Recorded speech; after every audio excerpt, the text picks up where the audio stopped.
Raynard Patterson, page 123. Finish what you start. That's my mother's favorite saying, and she's earned a right to it. She had me when she was a teenager, but that didn't stop her from finishing high school, and she moved more times than Steve could even dream of. Every now and then, when I consider dropping out, I take a good, long look at my mother and think again.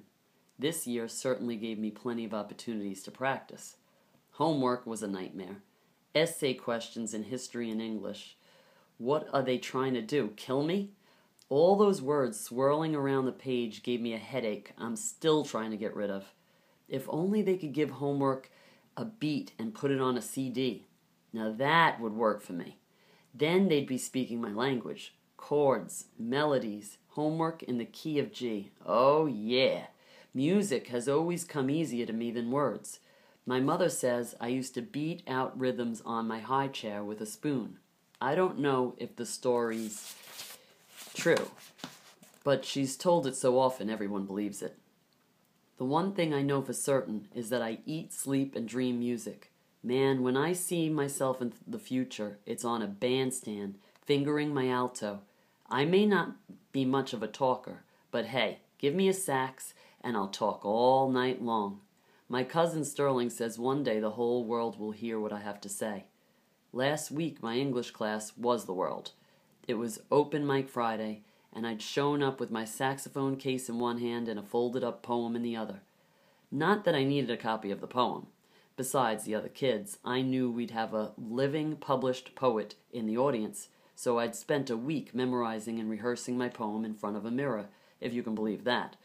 Even so, I still thought about maybe skipping the poem and just playing a piece of my sax.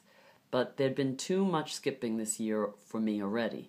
I'd skipped participating in every other open mic Friday, and Mr. Ward had skipped over me in class whenever it was time to read aloud. Which is why everybody thought I was 3 degrees below a moron. Not that I blame them. Even I used to think I was an idiot. Of course, now I know better. So does my English teacher. Mr. Ward and I had discussed my problem back in September. He'd agreed to keep my secret, although he thought I should share it with the class. As for me, I didn't think they'd understand, and I didn't want anybody treating me as if I was diseased or mentally ill. It seemed easier to just let them think I was stupid, so long as I knew I wasn't. But after last Friday, I realized Mr. Ward was right. It's only been a week, and already I feel lighter. That's not the way I felt when he called my name, though. "Okay, Raynard," he said. "You're on." All my second thoughts rushed forward, causing a traffic jam in my mind. But Gloria caught my eye. "Go on," she whispered. "Do it, cuz," said Sterling. "Yeah," said Wesley. "Show us what you got." I nodded thanks and took a deep breath. I shoved the poem in my pocket, grabbed my sax, and went to the front of the room.